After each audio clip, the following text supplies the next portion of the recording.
Dalam masa tenang menjelang 40 tahun bersama Nabi Isa itu, umat Islam kembali dikejutkan dengan fitnah keempat akhir zaman. Apa itu? Keluarnya Ya'juj wa Ma'juj. Alhamdulillahirabbil alamin. Nahmaduhu wa nasta'inuhu wa nastaghfiruhu wa nastahdihi. Asyhadu an la ilaha illallah wahdahu la syarikalah. Arsala rasulahu bil huda wa dinil haqq liyudhhirahu 'ala ad-dini kullihi wa kafa billahi syahida. Wa asyhadu anna Muhammadan 'abduhu wa rasuluh. Arsalahu Allahu syahidan wa mubasysyiran wa nadhira wa da'iyan ila Allah bi idnihi wa sirajan munira. Allahumma salli wa sallim ala sayyidina wa maulana Muhammad wa ala alihi wa ashabihi ajma'in. Masyaallah hadirin muslimin, sama-sama kita memuji Allah dan bersyukur kepadanya atas curahan rahmat dan karunia-Nya yang melimpah. Salawat beriring salam kita doakan semoga disampaikan kepada baginda Rasulullah sallallahu alaihi wasallam. Semoga cinta, rahmat dan kasih sayang Allah juga tercurah melimpah kepada seluruh anggota keluarga beliau, sahabat dan kerabat beliau, dzurriyyat dan keturunan beliau, semua para tabi'in, para aulia, para syuhada, para ulama mutaqaddimin dan ulama mutaakhirin, orang-orang saleh, semua pengikut beliau termasuk kita di dalamnya, serta orang-orang beriman hingga akhir zaman. Seandainya ada di antara kita sedang hadapi masalah, semoga Allah tunjukkan jalan keluar yang terbaik. Apabila ada yang sedang kurang sehat, semoga Allah berikan anugerah kesehatan dan kesembuhan kepadanya. Dan jika ada yang sedang ditimpa musibah, semoga Allah berikan kesabaran dan ketabahan kepadanya. Seraya mengharapkan rahmat, ridha dan hidayah Allah, kita mulai pengajian pada malam hari yang berbahagia ini dengan sama-sama membaca basmalah. Bismillahirrahmanirrahim. Bapak, Ibu-ibu, hadirin dan hadirat yang dirahmati Allah, pendengar Radio Baitur Rahman, Radio Republik Indonesia, Serambi FM, dan pemantau berbagai siaran yang saya hormati. Ada 3 tanda kiamat besar yang antara satu sama lain bertemu atau terjadi pada masa yang bersamaan. Tanda kiamat besar sekali lagi adalah tanda-tanda yang langsung terhubung dengan terjadinya peristiwa kiamat.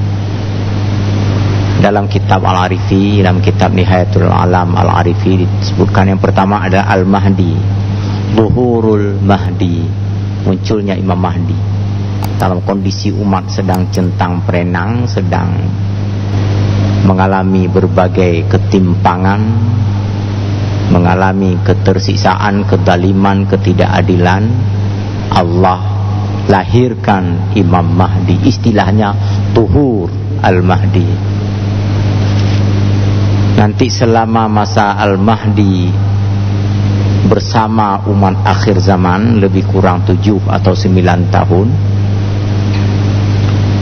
keluar Dajjal, istilahnya khuruj, keluar dari tempat penyembunyian, dari tempat penyekapannya. Khurujud Dajjal berbanding terbalik dengan tugas Al-Mahdi. Al-Mahdi tadi menegakkan kebenaran dan keadilan, mengoreksi berbagai kebiadaban dan ketimpangan. Dajjal kembali menyelenggarakan melaksanakan berbagai kebiadaban, melakukan berbagai kezaliman di muka bumi. Pengikutnya sangat banyak. Sebelumnya sudah kita sebutkan, pesona yang dibawa oleh Dajjal menarik perhatian banyak sekali orang, sehingga ia memiliki pengaruh kuat sampai jin, hantu, belau, setan, rajim masuk dalam pengikutnya. Al-Mahdi tak mampu memberantas Dajjal dan pengikutnya yang kuat betul, fanatik betul. memohon bantuan dan perlindungan Allah. Allah turunkan Nabi Isa alaihi salam. Istilahnya nuzulu Isa, turun. Kalau turun berarti sebelumnya ada di tempat yang lebih tinggi. Tinggi dalam arti kemuliaan, juga tinggi dalam pengertian-pengertian yang beragam. Nuzulu Isa alaihi salam, turun Nabi Isa. Bersama Al-Mahdi nanti Nabi Isa melakukan perlawanan, pertempuran, perang dahsyat di akhir zaman melawan Dajjal dan orang-orang Yahudi lainnya. Dajjal kalah dengan Nabi Isa. Dia ketakutan betul ketika melihat dan mengetahui bahwa orang yang dilihatnya adalah Nabi Isa alaihissalam. Lalu mencoba menyelamatkan diri, lari sekecang-kencangnya. Nabi Isa tak membiarkan pelarian itu. Hana gepulhangen, gelit. Dengan pedang emasnya berhasil Nabi Isa menikam muka Dajjal antara kedua mata Dajjal. Dajjal pun menghembuskan nafas terakhir. Pengikut Dajjal yang loyal dan setia tidak secara serta-merta kalah, tidak secara serta-merta berhenti, tetap melanjutkan perlawanan, pembangkangan, penyebaran kezaliman dan kesewenang-wenangan, menyebabkan masyarakat murtad dan kufur. Ini menjadi agenda selanjutnya Imam Mahdi. Terjadi lagi perang terus-menerus. Umat Islam memenangkan perang ini, orang-orang beriman memenangkan perang ini. Orang-orang Yahudi dikejar sampai bersembunyi di hutan-hutan, di balik batu, di mana-mana dikejar. Batu dan pohon pun memberitahukan tempat persembunyian orang-orang Yahudi itu. Hada Yahuda, faktulhu ya Muslim. Ini ada Yahudi di belakangku, wahai orang-orang Islam, bunuhlah dia. Saking bencinya pohon kepada Yahudi. Sebenarnya semua benci kepada Yahudi. Batu pun benci kepada Yahudi, kecuali Gharqad. Gharqadlah yang ketika Yahudi bersembunyi tidak menginformasikan di mana Yahudi bersembunyi itu. Jadi ini bertemu Al-Mahdi dengan Nabi Isa dan juga Dajjal pada satu masa. Setelah Dajjal mati, Yahudi terkalahkan, maka Nabi Isa pun mengoreksi berbagai kekeliruan orang-orang memahami syariat yang pernah diajarkannya kepada murid-muridnya dahulu, yang syariatnya, yang ajaran agama yang pernah diajarkan kepada murid-murid loyalnya, murid-murid setianya di belakang hari ternyata diputar balikkan, disisip, disusup, diselewengkan oleh generasi berikutnya. Maka dikoreksi oleh Nabi Isa alaihissalam. Yang pertama dilakukan koreksian adalah yaksirus salib, memecahkan atau mematahkan, menghancurkan palang salib. Karena salib itu keliru menurut ajaran Nabi Isa alaihissalam. Mereka menganggap Nabi Isa disalib, sedangkan yang sesungguhnya seperti diinformasikan oleh Allah di dalam sejumlah ayat-ayat Al-Quran, yang kemudian dilanjutkan penjelasan uraiannya oleh Rasulullah SAW, bahwa Nabi Isa tidak disalib. Maka salib sebagai lambang keyakinan mereka pun dihancurkan oleh Nabi Isa untuk mengoreksi bahwa sebahagian pengikutnya itu telah keliru memahami keberadaan Nabi Isa. Kemudian yaktulul khinzir, membunuh babi.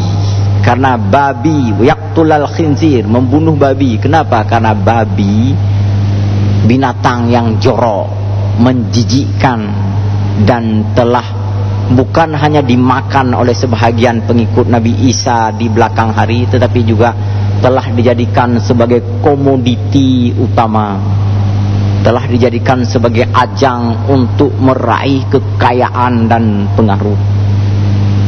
Babi dimanfaatkan di banyak sekali momentum dan kesempatan. Lemaknya diambil, dijadikan sebagai bahan untuk disuntik, ditaruh di filter rokok, ditaruh di berbagai tempat, sampai untuk peralatan-peralatan kosmetik pun ada yang dibuat dari babi. Bahkan buah musabah pun juga ada yang dibuat dari tulang babi. Begitu dahsyatnya pemanfaatan babi, sehingga seperti yang saya katakan, babi itu mudah untuk diternakkan. Nggak rugi orang-orang beternak babi itu, nggak repot-repot dia. Seandainya nggak ada makanan, nggak cukup, babi cukup makan kotoran sendiri pun dia bisa bertahan hidup. Coba bayangkan. Maka kaya-kaya orang yang melihara babi waktu itu dibunuh oleh Nabi Isa, dimusnahkan oleh Nabi Isa, dimusnahkan semua. Beberapa negara yang sangat kentara agama Kristianinya sekarang, yang menyimpang dari ajaran Nabi Isa itu, melakukan budidaya pemeliharaan babi besar-besaran. Ada beberapa negara jumlah babinya itu lebih banyak daripada jumlah warga negara tersebut. Coba bayangkan. Mungkin suatu waktu dia akan dikenal negara itu sebagai negara babi, karena penduduk terbanyak bersuku babi, gitu ya. Bapak Ibu yang bahagia, ini dilakukan. Dan yang ketiga dilakukan oleh Nabi Isa adalah wayada'al jizyah, mencabut kebijakan menarik pajak. Pajak, macam-macam pajak diberlakukan di belakang kehidupan Nabi Isa dulu. Para sebahagian pengikutnya menyelewengkan ajaran agama yang dibawa oleh Nabi Isa. Agama ini dianut oleh banyak sekali masyarakat dunia sampai ke Eropa. Dan para petinggi sebuah negeri mengeruk kekayaan, menikmati kemewahan dari kegiatan mempajaki rakyatnya. Pajak, macam-macam pajak, tektok, pajak bu, pajak rokok, segala macam kena pajak. Pajak bui, pajak asing, lain lagi pajak meruah, pokoknya semuanya ada kena pajak. Dah belum motor kalau tak kabayah dah bayu pajak ile. Begitulah kekeliruan kehidupan manusia akhir zaman ini. Rakyat menjadi teramat sangat sengsara. Penguasa berpoya-poya, berpesta pora tak henti-hentinya di atas penderitaan rakyat yang mereka kuasai. Dari mana uang untuk mereka berpesta pora itu? Gaji ratusan juta per bulan dari pajak yang melilit, yang mencekik rakyatnya. Nabi Isa alaihissalam datang di akhir zaman, menarik, membatalkan kembali kebijakan penarikan pajak atau upeti itu. Dan kemudian harta yang ada dikembalikan, disebarkan, ditebarkan kepada umat manusia pada umumnya. Hiduplah aman dan tentram. Nabi Isa alaihissalam menjadi pemimpin yang adil, hakim yang bijak waktu itu, memerintahkan umat manusia akhir zaman selama 40 tahun, kata Rasulullah SAW. Kehidupan menjadi sangat bahagia di masa tersebut, di bawah kepemimpinan seorang Nabi yang tentu saja wahyu tak diturunkan lagi, karena tidak menjadi masanya lagi, tidak menjadi masa kerasulan lagi. Dan syariat yang diamalkan di saat itu adalah syariat Islam seperti yang diajarkan oleh Nabi Muhammad sallallahu alaihi wasallam. Jadi Nabi Isa turun adalah untuk menyempurnakan tugasnya berdasarkan syariat yang diturunkan kepada Nabi Muhammad sallallahu alaihi wasallam. Dalam masa tenang menjelang 40 tahun bersama Nabi Isa itu, umat Islam kembali dikejutkan dengan fitnah keempat akhir zaman. Apa itu? Keluarnya Ya'juj wa Ma'juj. Bapak Ibu, barangkali pernah membaca sejumlah ayat-ayat Al-Quran dalam surah Al-Kahfi tentang keberadaan makhluk terkutuk Ya'juj dan Ma'juj ini. Mulai ayat 93 bisa dibuka kembali. A'udzubillahi minasyaitonirrajim. Bismillahirrahmanirrahim. Hatta idza balagha bainas saddaini wajada min dunihima qauman la yakaduna yafqahuna qaula. Dzulqarnain melakukan perjalanan ketika berada di antara dua bukit dan lembah, bertemu dengan orang-orang yang bahasanya nyaris tak dipahami oleh Dzulqarnain. Qalu ya Dzulqarnain inna Ya'juja wa Ma'juja mufsiduna fil ardi fahal naj'alu laka kharjan ala an taj'ala bainana wa bainahum sadda. Orang-orang yang ada, yang tinggal, yang menempati wilayah tersebut menemui Dzulqarnain, seorang raja yang gagah perkasa, seorang panglima yang bijaksana, yang sejumlah peperangan sebelumnya selalu dimenangkannya. Ditemui oleh rakyat setempat dalam keadaan cemas dan khawatir, mengadukan tentang perilaku Ya'juj dan Ma'juj yang menimbulkan kerusakan di muka bumi. Ternak-ternak mereka dibunuh tanpa target, tanpa tujuan. Lahan dirusak, tumbuh-tumbuhan ditebang, manusia dibunuh. Huru-hara terjadi setiap saat. Mereka cemas, lalu mengadukan perihal ini kepada Dzulqarnain. Apa yang harus kami lakukan, kata mereka. Bersediakah engkau, wahai raja, wahai panglima yang kuat, untuk membantu kami, dan kami akan membayar jasa dan kesediaanmu memberikan perlindungan untuk kami, kata mereka kepada Dzulqarnain. Berapa kira-kira bayarannya akan kami sanggupi? Kami tetean, kami yul. Kamu meripe-ripe baju-baju siapa? Na bermanuk, na beritik kalau bahasa kita. Na uri, na umuda, pokoknya mengumpul-ngumpul, menghimpun bayu dan.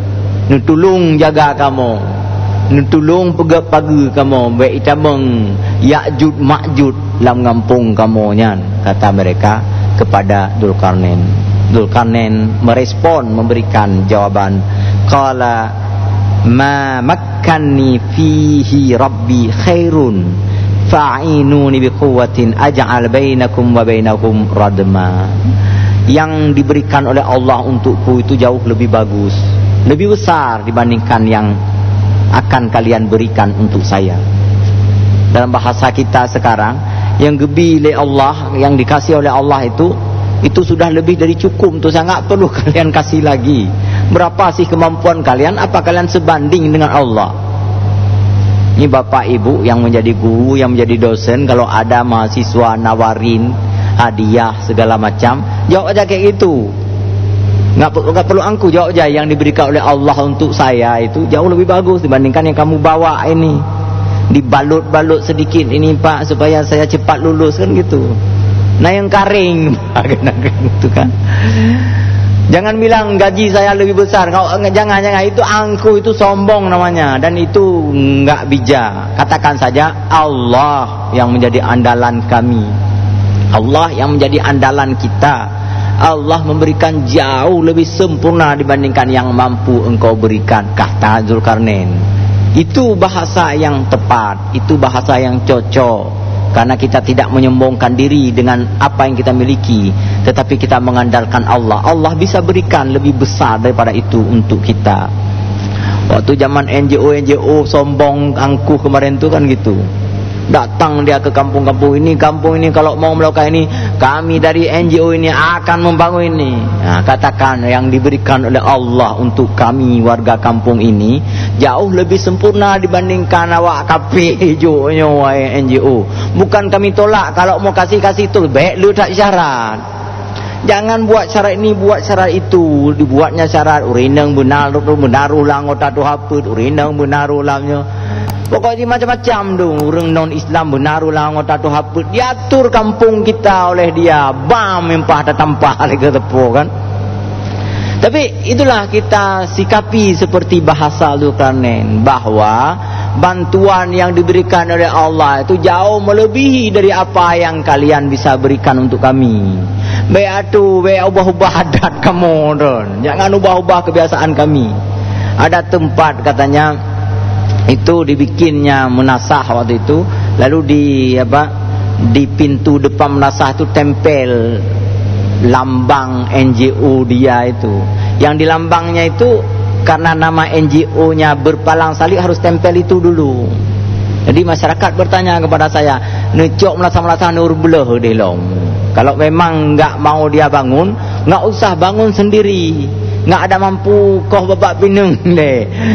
Tubang berdai-berdai tring le. Kalau memang belum mampu bangun menasah. Kenapa kita menjadi sangat manja, sangat membeli akhir-akhir ini? Nenek moyang kita dulu bangun pelupuk meriah berjadeh je kan. Kalau belum ada uang, nanti akan ada. Allah akan berikan untuk kita. Dibangun masjid segini, bangun benar tulisan Cina naik ke necok nurullah nupupa lagi di langkrung. Dia bilang kepada NGO itu, Allah bisa berikan untuk kami melebihi dari apa yang bisa kalian berikan. Seperti Zulkarnain ini, saya mau menolong kalian, tapi jangan buat-buat syarat ngasih ini ngasih itu, kata Zulkarnain kepada mereka. Kita lanjutkan. Kalau mau ya tolong saya, bersama-sama kita kerja untuk memberantas atau membatasi pergerakan Ya'juj dan Ma'juj tersebut. Atuni zubural hadidi hatta idza sawa baina sadafaini qala fuhu hatta idza ja'alahu naran qala atuni ufri alaihi qitra. Cari biji apa? Cari besi, cari tembaga, cari berbagai peralatan-peralatan yang bisa dicor, yang bisa dibakar, yang bisa dipanaskan, kemudian bisa bersambung antara satu sama lain nanti, sehingga menjadi benteng, menjadi pagar yang tak mampu dirobohkan oleh makhluk terkutuk Ya'juj dan Ma'juj tadi. Singkat cerita, Zulkarnain memimpin pembuatan benteng tersebut dibantu oleh rakyat setempat. Ya'juj Ma'juj enggak bisa lagi keluar dari gua tempat mereka bermukim. Dan ini juga bagian dari takdir Allah untuk Ya'juj dan Ma'juj. Di sana mereka beranak pinak di dalam gua, dan keturunan mereka lagi drang banyak betul. Lagi bui si muno tiga tu hanu wawablah dro. Ini juga begitu. Ya'juj Ma'juj cukup banyak, penuh sesak di dalam gua yang kita enggak tahu di mana. Dijelaskan di dalam Al-Quran ada sebuah gua.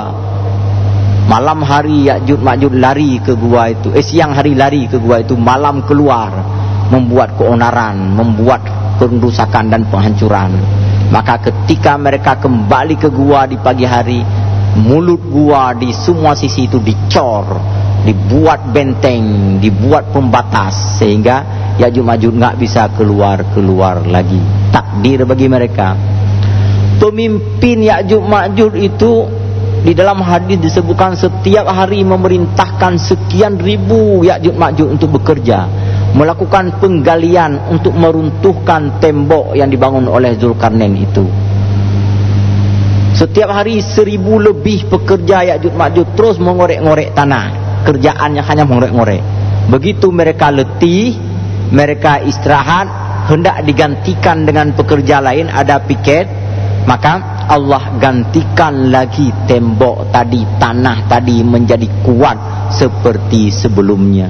Hingga akhir zaman, korek-korek Ya'juj Ma'juj itu enggak berhasil-berhasil, Bapak Ibu saudara. Waktu saya anak-anak dulu ada binatang yang suka korek-korek itu. Kata nenek saya, nyancang keturunan Ya'juj Ma'juj. Suka korek-korek siang malam enggak berhenti-berhenti. Begitulah Ya'juj Ma'juj di dalam gua tempat mereka disekap itu. Walaupun mereka tak berhenti-henti mengorek gunung, tetapi Allah belum takdirkan mereka keluar sampai nanti sepeninggal Imam Mahdi, setelah matinya Dajjal, di masa akhir-akhir Nabi Isa alaihissalam ada di muka bumi ini. Mereka pun keluar ramai sekali.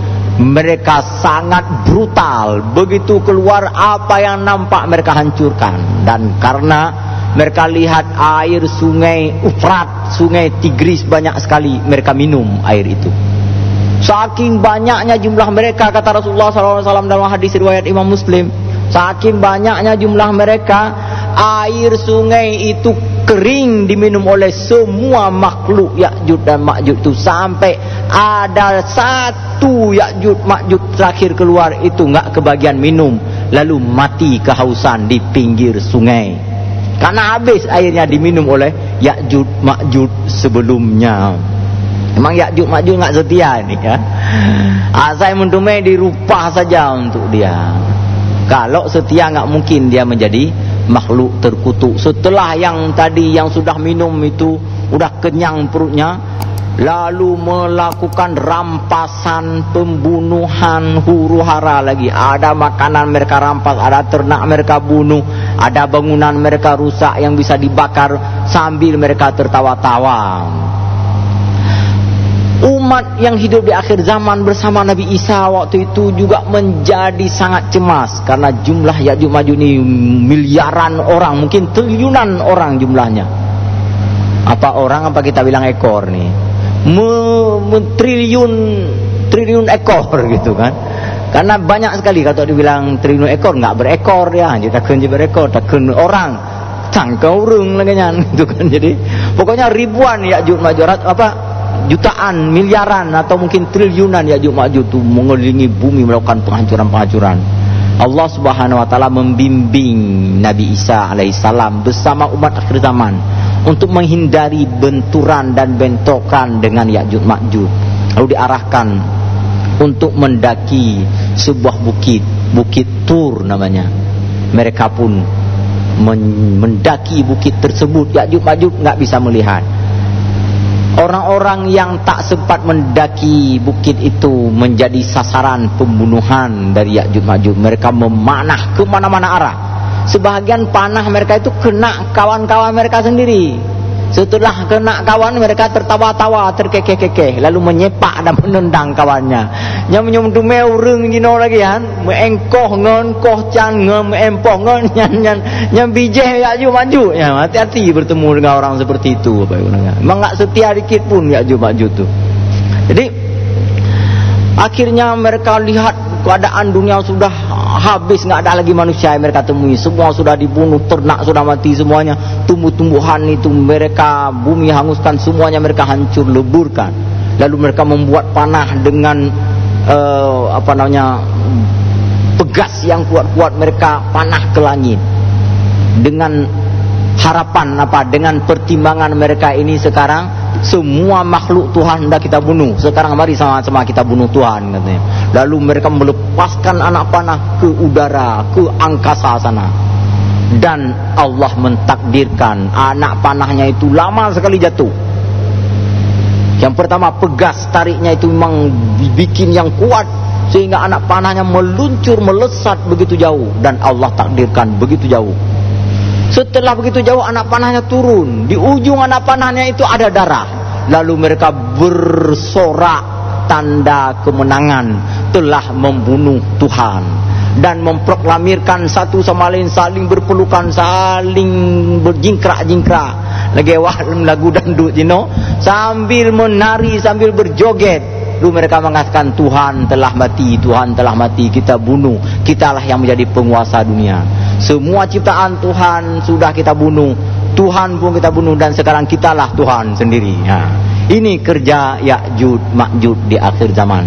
Nabi Isa alaihissalam di atas Bukit Tur itu bersama orang-orang beriman lainnya mencoba mengutus beberapa orang yang sangat tangkas, yang sangat cerdas, yang sangat perkasa, yang sangat kuat untuk melihat keadaan di dunia. Kepada mereka dipersenjatai, diberikan kuda-kuda pilihan dan juga senjata-senjata pilihan. Begitu mereka turun dari bukit itu, mereka mengatakan bahwa kita tidak akan mampu menghadapi jumlah Ya'juj Ma'juj itu yang sangat ramai.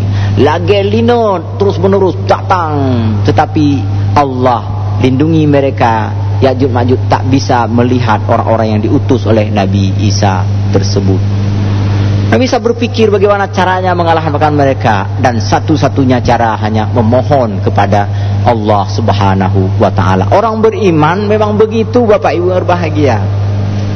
Kalau kita bekerja, kita berusaha, kita melakukan sesuatu, itu enggak ada apa-apanya sebenarnya, maka jangan lupa mohonlah kepada Allah Subhanahu wa taala. Banyak hal yang kita hadapi di dunia ini teratasi oleh kita, dan tak sedikit hal yang tak teratasi. Covid-19 sekarang ini udah 21 nih, masih Covid-19 juga namanya. Udah kita pakai masker, udah kita jaga jarak, sudah di rumah saja. Man di rumah saja pun udah begak, pak dapat minta makanan. Akhirnya yang di rumah saja anak jadi hele. Tinggal cuci tangan, jaga jarak, pakai masker.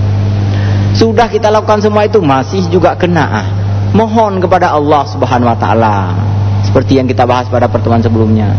Bangun kebersamaan sama umat Islam, saling mengingatkan, perbanyak tilawah, banyak istighfar, banyak zikir, mohon kepada Allah, masuk ke masjid, jangan tutup masjid. Ya.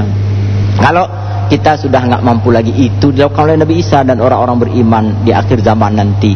Mereka memohon kepada Allah, tak henti-hentinya berdoa sambil menangis, dengan mengatakan kepada Allah bahwa lawan ini memang terlalu berat dan terlalu dahsyat.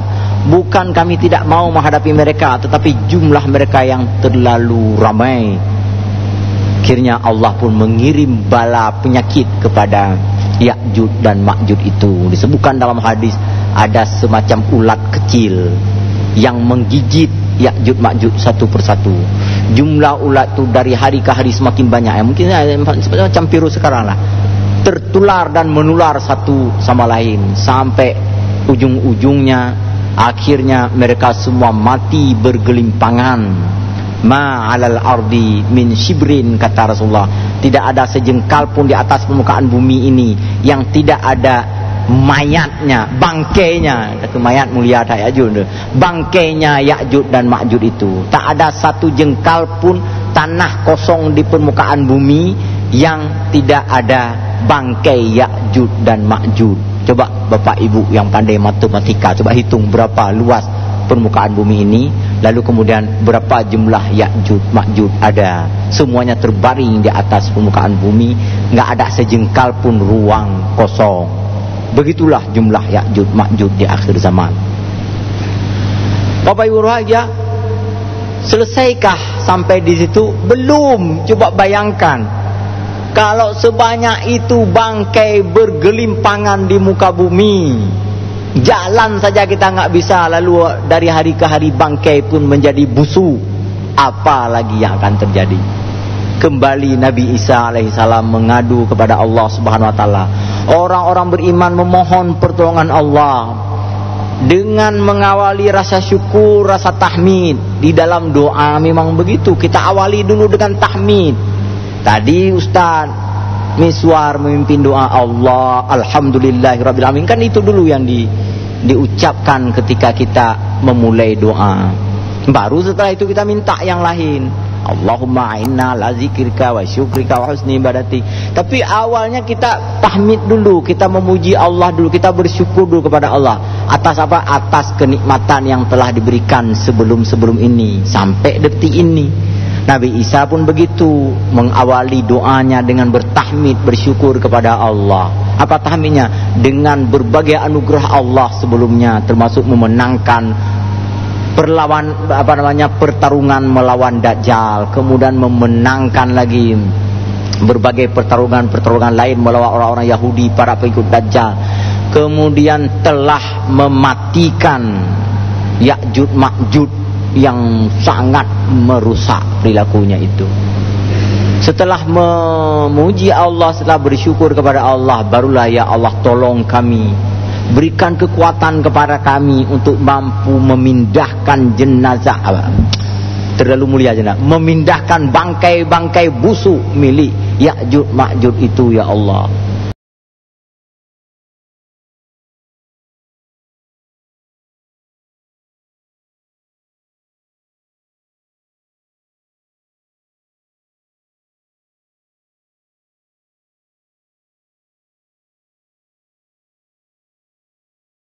Allah menjawab doa nabinya.